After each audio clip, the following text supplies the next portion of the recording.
All right, Shalom. I want to start out by giving our praises to Yahweh, Ba'ashem, Yahushua, Ba'ashem, Rakakwadash, the monster that is in the apostles for teaching us this truth, and blessings to the brothers pushing the word throughout the four corners.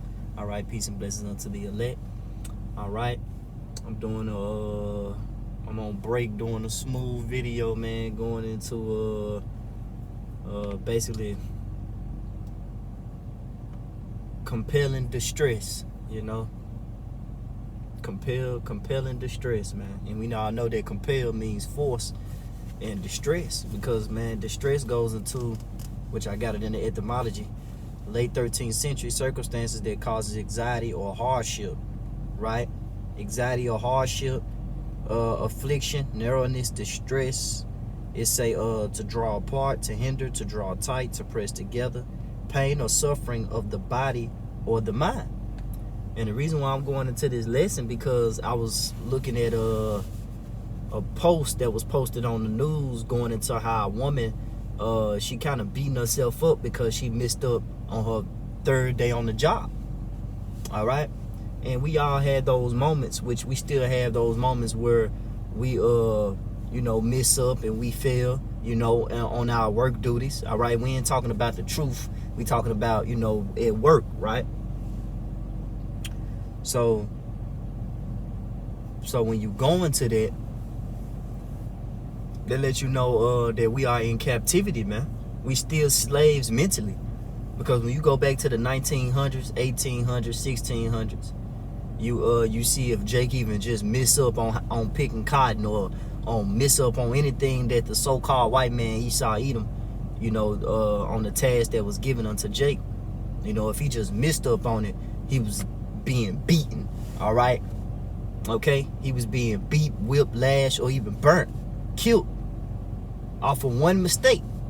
And we still had that mindset, man. We still are in captivity, man. All right? So I'm going to go ahead and kind of get this article, and Lord willing, you be edified. This is google.com going into the dailydot.com. It say, not me having a mental breakdown. Ross employee accidentally give customer 23 extra in change on the third day of the new job.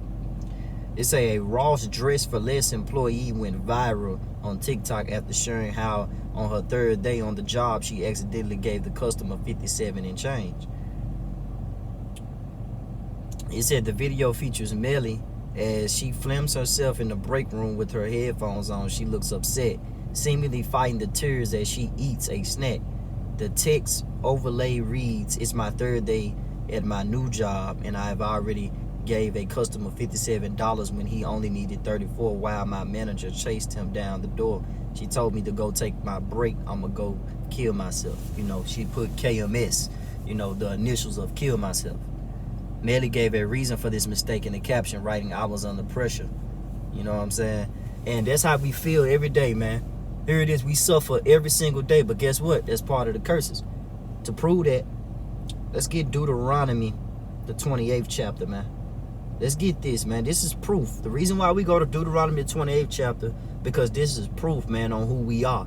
We are the Israelites.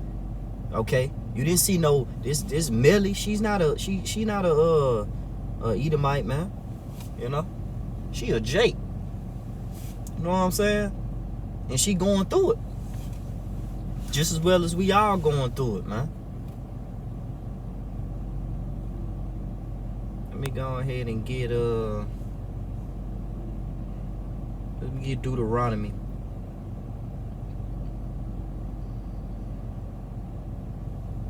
This is Deuteronomy chapter 28. I'm gonna start at 43. It said, it's Deuteronomy 28 and 43. The stranger that is within thee shall get up above thee very high. Right, the stranger, another word for stranger is heathen. Okay? And it said, and thou shalt come down very low. Right. And that lines up right with Ecclesiastes, because it said the heathen that's within thee shall rise up, man. Our enemies have risen over us, man. Therefore, we are under harsh labor. And it say we should be brought low. But when you go into Ecclesiastes, in the Old Testament, Ecclesiastes chapter 10, verse 7, it says the same thing. It said, I have seen servants upon horses, right? I have seen servants upon horses. Who are the servants? The enemies of our that are against Israel. The enemies that have consulted against us. The enemies that have raised up against us, that hate us on all sides, man. Our enemies can't stand us. Moab, Ishmael. Hey, our number one enemy being Esau, Edom. He can't stand the sight of us, man. Out of everybody, out of all those nations that rule over us, Esau, Edom is the worst one, man. Harsh labor. This man brings the pain, man. She said she was finna kill herself, you know, which that's just a figure of speech. But overall, it hey, she felt real depressed about giving the customer the wrong change. Just missing up on his job, man. You feel distressed about being late. You be 1 minute late. You gotta feel bad, man. You don't know what, they don't care what happened, man. Some jobs, man, they fire you on the spot. They don't care if you had a family emergency or not. Now you depressed for losing your job. You depressed from missing up on work. You know, you might did something wrong, gave the person the wrong change. Whatever job that you do, you might have gave a certain person too much of amount of, or you might have switched them and put them in a wrong place or position. And then you got to feel bad about it. You got to feel distressed because you know that we are the first ones fired, but the last ones hired. We oppressed on all sides by bills. That's why I tell you, I have seen servants upon horses. They have the upper hand. Let me finish Ecclesiastes 10 and 7. It says, I've seen servants upon horses, and horses represents the power, right? Princes walking as servants upon the earth. That's us, man. And what are we doing, man? We working hard, living paycheck to paycheck, man. What Baruch tell you? Baruch tell you that we are subject. This is Baruch 3 and 8. Behold, we are yet this day in our captivity, where thou hast scattered us for a reproach and a curse, and to be subject to payments according to all the iniquities of our fathers which departed from our Lord and our power, man. It says subject to payments, right? Let's go into that word subject. Subject means person under control or dominion of another, specified by a government or ruler. It say, let's keep going on that. It's the point. Here you go. This is subject in the verb, late 14th century, to make a person or nation subject to another by force, to render submissive or dependent. Right, to beat you, man, basically. To beat you. To force you to labor, man. Hard work. Now you doing 24 hours. Now you doing overnight. Now you working an extra day.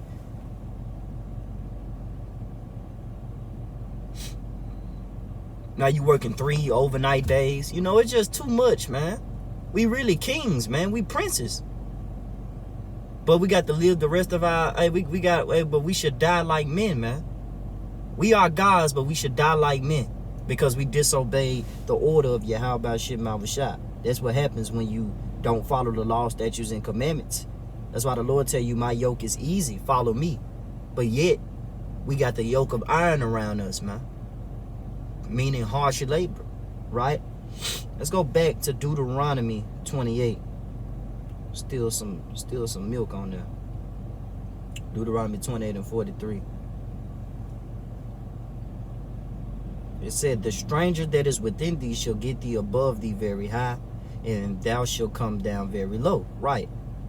Because another word for low, weak. You should be weak. This is how you should be weak. Verse 44. He shall lend to thee, and thou shalt not lend to him. He shall be the head, and thou shalt be the tail. Right. And it said, moreover, all these curses shall come upon thee, and shall pursue thee, and overtake thee, till thou be destroyed, because thou hearkenest not unto the voice of the Lord thy power, to keep his commandments and his statutes which he commanded thee. See? And it's saying, they should be upon thee for a sign and for a wonder, and upon thy seed forever. Right. upon thy seed forever, man. Right, because you didn't want to serve Yahweh Shem Avashai, therefore these should be a sign, a token. Who are the Lord's people? The ones that are yet this day in their captivity under Esau, Edom, under this vigor rulership, right? Didn't the Lord tell you? And the reason why I keep this is kind of like Egypt spiritually, because they're harsh labor. Because when you go into Exodus, the first chapter, what we was doing, it started off straight to labor, man. We building statues and building houses for Pharaoh. Vigor. It was harsh labor, man. That's proof, man. Watch. Just to get the account.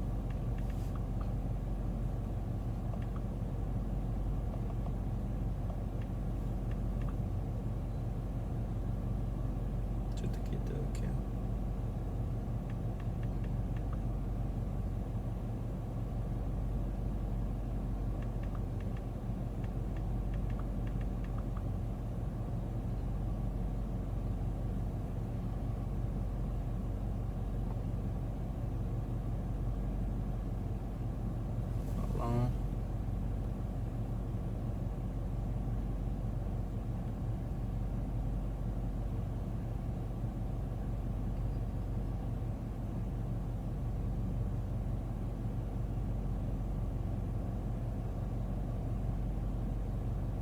I think it's Exodus 1 and 14, if I ain't mistaken.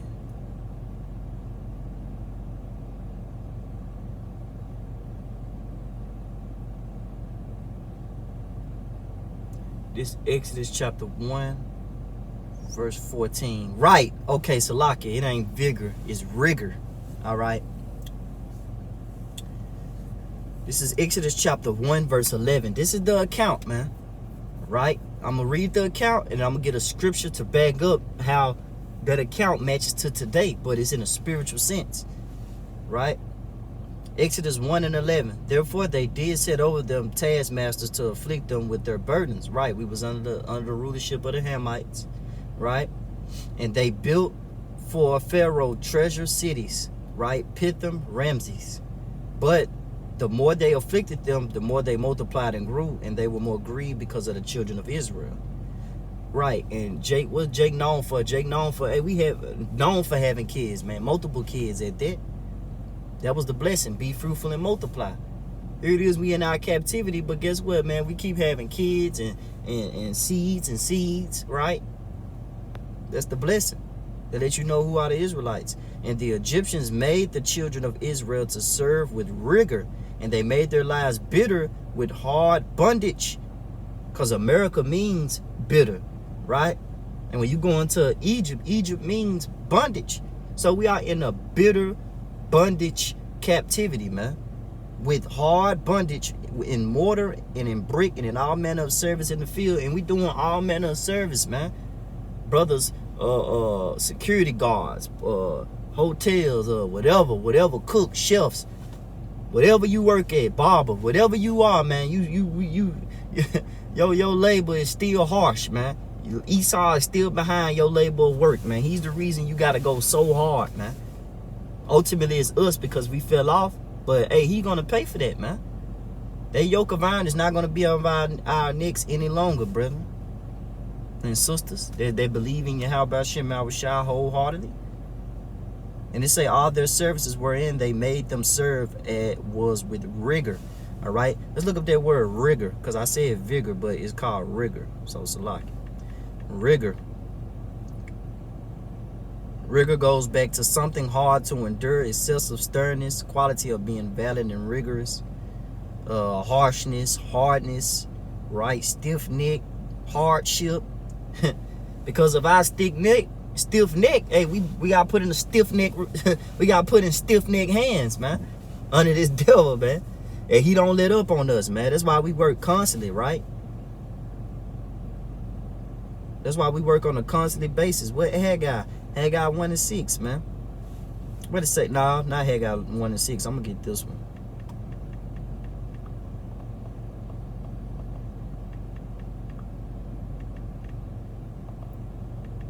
This is Lamentations 5:5. Our necks are under persecution, we labor and have no rest. Right. Our necks are under persecution and we labor and have no rest, man.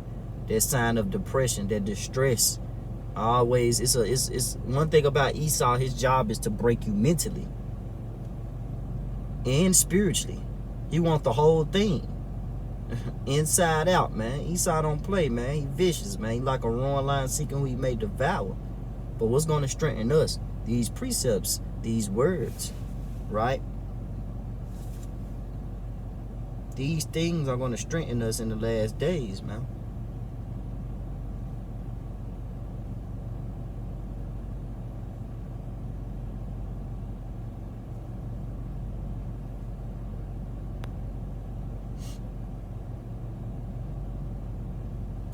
This is Isaiah 47:6. I was wroth with my people, I have polluted my inheritance. Right. Giving them into thy hand, thou didst show them no mercy, and upon the ancient, as thou verily, verily laid thy yoke. And who is this talking about? Esau, Edom, man. Because you sit and you think that you have control over us, and you don't. Yeah, we under your, yeah, we in captivity. Yeah, we work for you, but man, guess what, man? We don't work with you, man. All right. We ain't by your side, man. The Lord is going to strip us. He's going to remove us from this rigored captivity that we are in, man. No more will we serve you, man. We're going to cleave unto Yahushua, and we're going to be back on top again, man. That's Jeremiah 23, man. Hey, no, you know what? Yeah. That's Jeremiah 23. The Lord going to deliver us from the land of the north, right? This is Jeremiah 23:7. Therefore, behold, the days come, said the Lord, that they shall no more say, the Lord liveth, which brought up the children of Israel out of the land of Egypt. So, part 2 of Exodus is about to happen, man. We're going to be delivered again. Okay, E? The things that was written aforetime was written for our learning. We leaving, man. We getting the hell out of Dodge. When Israel and everybody come back in the kingdom in their right mind, and those laws be put in our inward part, we're going to lay that yoke on your neck, man. You're going to drink that cup double. And Lord, where did I end with it? This is Jeremiah 23:8. But the Lord liveth, which brought up and which led the seed of the house of Israel out of the north country, and from all countries, whether they have driven them, right? The scattered sheep, scattered Israel, they're scattered throughout the four corners, and they should dwell in their own land. Right. They should dwell. We should dwell in our own lands, man. I should have started at 6. This is Jeremiah 23:6. And in these days, Judah shall be saved, Israel shall dwell in safety. This is his name, whereby he shall be called the Lord our righteousness. And the Lord's going to deliver us, man. He's not going to serve you anymore. You're going to drink that cup. Right?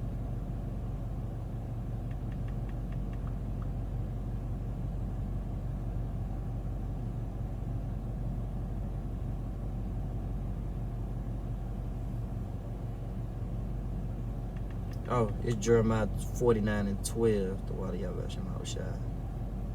The Wadi Yabba Shemawashai, man. We live this scripture right here, man. Us brothers, we can't wait for this day, man, when you drink of that cup. When that yoke of iron get broke off our neck and we put it on you, man. And guess what? It ain't gonna never get broke off yours. We gonna make sure that